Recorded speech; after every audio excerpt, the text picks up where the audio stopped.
All right, guys, it's me again, your boy Butters. I have some exciting news because I just found this out today. Shout out to one of the guys in the videos who were commentating. They let me know that the Sapphire Qanba got an update. So we got some new stuff. I'm gonna go over the what the notes say, and then we're gonna go like figure things out. Let's see, let me lower this volume real quick. A little too crazy. Yeah, we're cooking. That's fine.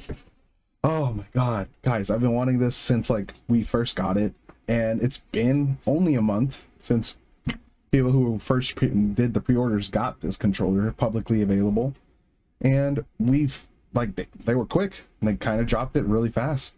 So I'm gonna show you where the website is and then how you're supposed to use the new software. All right, so let's go to the website real quick. Boom. Yeah, there we go. So this is important for Tekken. I can't wait to show you guys. So we're gonna go to this website right over here. It is called the Qanba.com/Sapphire Firmware. If you look up Sapphire Firmware for Qanba, like in Google, this website should come up. And this is where you're gonna be. This seems like to be the international website, not the American one. Just for notes for people. So you're gonna have the Sapphire Firmware VS 121. So there's like two versions here. You have the VS 121 and then you have the V21. If you're like trying to, if you don't know about the tournament rules, if you're trying to compete, I think that the consensus is to pick the regular V121. But if you know the rules and you're more attuned to like messing with the settings, definitely go for this one right over here, the VS21. This is what I'm using because I know exactly what the rules are for the games I compete in, and some of them don't care, some of them do, whatever. This is the one I'm picking, but it doesn't matter which one you choose, they're both going to be good for you. So pretty much you're gonna download this software, and then it's gonna look like this. Qanba Sapphire, either VS 121 or Qanba 1V121. Once you do that, get like WinRAR or something, and then extract the file. Once you extract the file, it'll be in like this little folder. So then you're gonna click that, and then it's gonna open up a thing. I think I already have an instance opened. So then this is gonna be available to you. So this, like whatever firmware you're previously on, you're gonna need to download this update. So to do that step, you're going to have your Qanba Sapphire ready, plugged into your computer, a Windows computer. It doesn't seem like it works on Mac. Tough stuff. So you're going to hold the options button here. Am I holding it? Here. When you plug it in. From then, once you plug it in, then the Sapphire software is going to recognize it, and then the download button is going to be highlighted. And a good example of it is going to be this. It's a little dark here. It's going to be bright here. Once you do that, you just hit download. It's going to install the update, and then you're pretty much good to go. You can unplug it. Pretty simple, right? So then that's the first step of just downloading the software. So what do you get off of this? The question you may have, I have the answers to. So this is definitely like pretty much what we've been asking for since day one. A lot of the reviewers here have mentioned this, and we have it. So you have 3 SODC modes. You got the tournament default, where pretty much up and down equals neutral, and then left and right equals neutral. So if I were to hold both buttons, they're like, I will not be moving for left and right. If I hold down and up, or this down and up, or this down and up, depending how you set it up, right?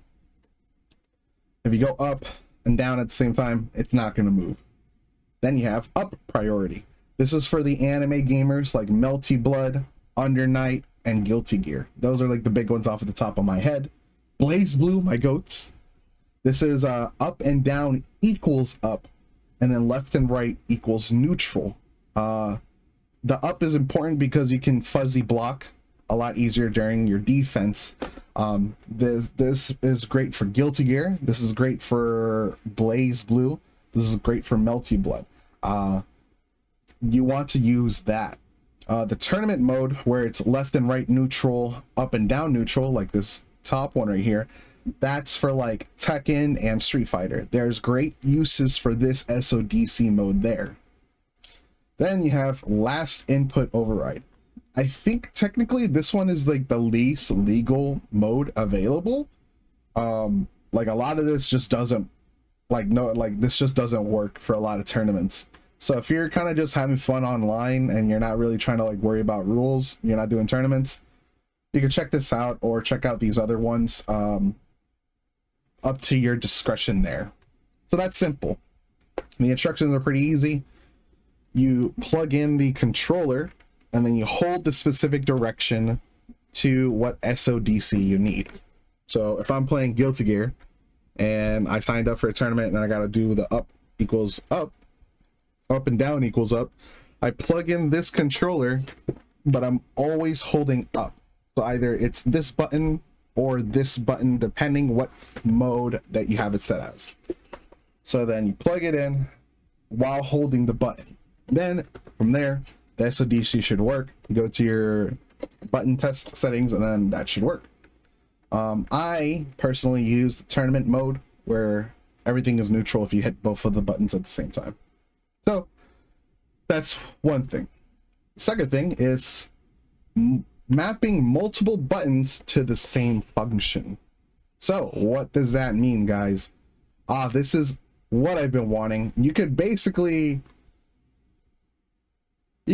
set up one of your buttons, like for example left, to different locations. So how are we going to do that? So pretty much I'm gonna have to show it to you from this self-recording section, because it's a little complicated, I ain't gonna lie. Make sure you have your handy notebook for this one, but I'm also gonna read the directions. So the first step you should do is map your buttons to whatever layout that you want it to be. You have the controller, you're pretty much going to be having your regular layout. So plug in my controller, I have my buttons here. You know, I got my left, rights, everything's already ordered. So then if you have already set it up to where you have your regular layout and now you're at the point that you want to add duplicate buttons, this is what you're gonna have to do. You're going to have to hold the, I forgot already. It's been a while. So you hold the gear button. Yeah. Okay. So that's what it seems like you got to do. So you're going to have to hold the gear button and the PlayStation button at the same time. So you're going to hit these. You're going to hit these two buttons at the same time. You're going to hold it for 3 seconds. At that point, you're going to have your buttons that you have set. So this is once you've already set them up. This is important. Once you've already set them up, you're going to go cycle through the button that you want to make a duplicate of. To cycle, you're going to hit gear or options. Options makes you go left or backwards. Gear makes you go forward. So I'm going to show you what I did. So you see these two lights blinking. So in the first time you ever set it up, this is naturally left. So then since I've done this specific function, I'm creating duplicates of this button. Now the computer knows that this was previously the button I used in my normal layout, so I hit this button to make the duplicate. If I were to hit another button, they're all gonna start flashing now. So then now, for example, because this was R3, I'm going to show you what it looks like when you remove the R3 function and you have to make it exist somewhere else. So I'm going to click it, go through my whole function. Now R3, which would have normally been in here, would have not been blinking. So then I picked this button specifically to be my new R3. So then that's how you'd create duplicates. When you override an existing one, you're gonna have to put that button somewhere else, or if you don't need it, you don't use it. Me personally, I like it. I'm gonna keep it somewhere on my display. So then you pretty much hit the gear symbol and just kind of go through your whole cycle, and then once you're done, you're done. You have now created a duplicate. Now let me go ahead and show you a good example of why I wanted this in the first place with good old Tekken. So right now I am Reina on the top right. So right now I'm trying to do my perfect electrics. I'm a little kind of buns on it, but the trick is that if you have your two fingers, your one hand picking the specific direction, you can do perfect electrics. So if I do the down forward input with my two fingers, it's a little easier. Well, if I wasn't dropping it so much. I don't really play Mishimas or Reina, but I will now because it's a thing. So then P1, it's a little easier because you can move your hand kind of like this and then hit those buttons the way you need to. But P2, no one's gonna be going out of their way to hit these buttons like this so I could get my down forward. So what you could do with this new input function is that since I need the left input after holding down to do down forward, I could use this button that I mapped left for to do the electric.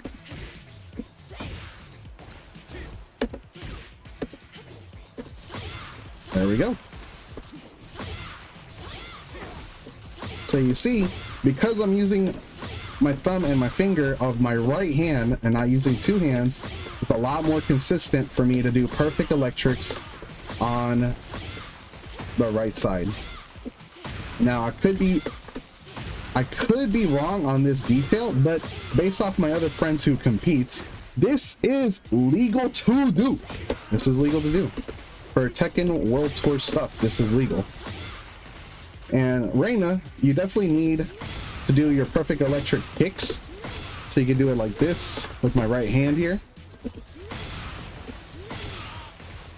So that's really nice.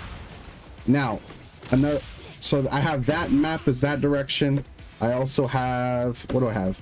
I have this button on the top as my right. So if I want to do perfect electrics like this, instead of like doing the confusion motion, I could do that. That's a little easier to do. The 8-bit do controller kind of has the similar function, and I prefer this layout because then if I need to hit like this button too to do my perfect electric kicks on one side, I'll do this layout. So I'm really happy that we got this update, guys, because now I can kind of play Mishimas at like a higher execution level without really trying to do all that extra work. You can have your opinions of like, oh man, this guy's kind of trash and carried. That's all good. I'll be in the top 8s and you won't. So that is that SODC method that they included in the functions for us. The multiple buttons you can map into a game. And then let's see, supports quick clearing of duplicate functions of multiple buttons. So they give you an option where you can remove it if you wanted it to. So we're gonna go over through that third step really quick. So you're gonna hold the gear option and the gear setting, and then the option button to clear the current saved options. And then when you hold the PlayStation button while plugging the Qanba Sapphire into the computer or the PS4 or the PS5, you clear all saved settings on layouts 1, 2, and 3. So then that's pretty much what you're gonna do. You're gonna plug in, hold the PlayStation and gear button, I lied, the gear and the options button to clear the settings, and then hold PlayStation button afterwards, and that'll clear everything. What I recommend at the end of the day is that you're just gonna swap between like your layout 3 and then hop onto like layer 2 if you're trying to play a different game that doesn't let you do what you want it to do. Like in this case, like Now I'm on layer 2. This is a R3 button. The labbing's going to be like that for a different game. So in this case, I would use this profile B or 2 for Street Fighter, and then profile 3 for Tekken. So now, if you're like me, which is a niche thing, and you can play, you want to play multiple fighting games with different ways and different layouts, you can do it with this controller now. Oh, dude, it is so awesome. I am so happy that we got this, and I hope you guys have fun with this too. It's so exciting that we got to this point. I think that's pretty much it, guys. If you have any questions, let me know. Otherwise, enjoy this update and have a great one.